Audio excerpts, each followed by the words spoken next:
सभी को नमस्ते। मैं हूं डॉक्टर दीपक कुमार नायक। तो आज मैं बताने वाला हूं आपको एनक्यूएस के बारे में जो प्रिपरेशन किए हैं। तो पिछले एपिसोड देख लीजिए, तो ये उसका कंटिन्यूटी है। तो आज मैं बताऊंगा area of concern wise A and B. पहले तो area of concern wise A में होता है सर्विस प्रोविजन।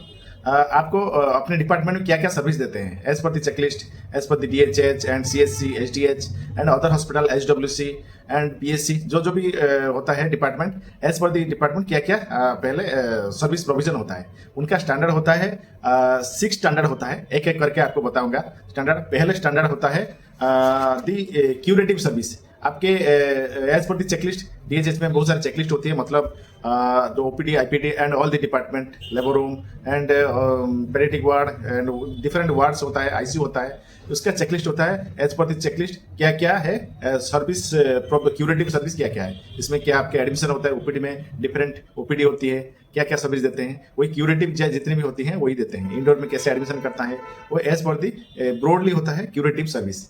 एंड सेकेंड होता है A2 होता है RMNCH service. RMNCH means reproductive, maternal, neonatal, child health and adolescence. Different जो सर्विस होते हैं RMNCH है, उसी पर क्या क्या सर्विस देते हैं वही दिया गया है। मतलब maternal service, gynaec service, paediatric service and adolescence service as per the checklist. जो जो चेकलिस्ट होते हैं उसके हिसाब से न्यूबॉर्न के लिए एंड एडोलेसेंस के लिए जो जो सर्विस दे देते हैं RMNCH। And third thing is that A3 means वही थर्ड है, वो वही एक डायग्नोस्टिक सर्विस। क्या क्या आप डायग्नोस्टिक सर्विस देते हैं as per the department wise. मतलब मान लीजिए कि आपको एक्सरे सर्विस देते हैं कि नहीं, तो डिफरेंट डायग्नोस्टिक देते हैं कि नहीं, तो and city MRI as per जहाँ जहाँ पर आपका मैंडेट होता है उसी हिसाब से क्या क्या सर्विस देते हैं। ईसीजी सर्विस, जो जो भी सर्विस देते हैं डायग्नोस्टिक सर्विस होता है, जो पेशेंट को डायग्नोस्टिक करने के लिए। And fourth thing is that तो नेशनल हेल्थ प्रोग्राम, जितने भी हेल्थ प्रोग्राम चल रही है, कम्युनिकेबल, नॉन कम्युनिकेबल डिजीज, मतलब diabetes, BP, as per the mandate उसी हिसाब से आपको national programme, malaria, dengue, diarrhoea, all the diseases, तो वही आपको नेशनल हेल्थ प्रोग्राम जितनी चलती रहती है उसी का आपको उसी में आता है चेकलिस्ट। टीबी होता है, लेप्रोसी आता है, all the things. And next thing that A5 is that तो सपोर्टिव सर्विस। क्या क्या आप सपोर्टिव सर्विस आपको देते हैं उसी में दिया गया है। मतलब आपका cleaning, housekeeping, security and laundry, जो जो भी सपोर्टिव होता है, एंड इक्विपमेंट मेंटेनेंस, जो जो सर्विस ब्रॉडली होती है वही आपको सर्विस प्रोविजन होती है। देन A6 में क्या होती है, तो service provision according community need, जो लोकली प्रिवेलेंस डिजीज होते हैं, मतलब कहीं कहीं जगह पर प्रिवेलेंस होती है डेंगू, चिकनगुनिया एंड जो जो भी प्रिवेलेंस होती है उसी पर silicosis, as per the environment base and organism base वही होती है। आपको अगर प्रिविलेंस होती है तो वही S6 होती है। ये आपको सपोर्टिव सर्विस प्रोविजन में मिलता है। Then second thing is that तो आपके area of concern B means patient right. मैंने पेशेंट के लिए क्या क्या है सुविधाएं हैं, वही as per the patient perspective, patient के नजरिया से क्या क्या उसको मिलना चाहिए, वही चीज में पेशेंट राइट के लिए है। इसमें उसके सब ग्रुप है, स्टैंडर्ड्स है। तो पहले स्टैंडर्ड है B1 means that information about patient and community. जो जो भी आप सर्विस देते हैं तो आपको क्या क्या इन्फॉर्मेशन दी है, मतलब साइनेज, लोकल एंड मैप है कि नहीं, तो सिटीजन चार्टर्स है कि नहीं, तो आपको क्या क्या सर्विस देते हैं वही लिखना चाहिए, तो साइनेज है कि नहीं। एंड डिफरेंट डिपार्टमेंट, तो कितने बजे ओपनिंग होती है, कितनी क्लोज होती है, कितने बजे क्या क्या रिपोर्ट मिलती है, ये सब लिखा गया है। मतलब आपके क्या क्या सर्विस नहीं भी मिलती है वो भी लिखना चाहिए as per the standard B1। Then B2 means service sensitive gender and culture and no barrier means that इसके लिए सबके लिए एक जैसा means as per the sex and religion, caste, color की कोई बैरियर नहीं होना चाहिए, सबको एक जैसा समान जैसा सुविधा मिलना चाहिए। ये है ये बताता है आपको जेंडर के लिए, मतलब कोई जेंडर डिस्क्रिमिनेशन होना नहीं चाहिए, मतलब कोई किसी को डिस्क्रिमिनेशन करना चाहिए, सबको एक जैसा व्यवहार मिलना चाहिए। गुड बिहेवियर भी इसमें है।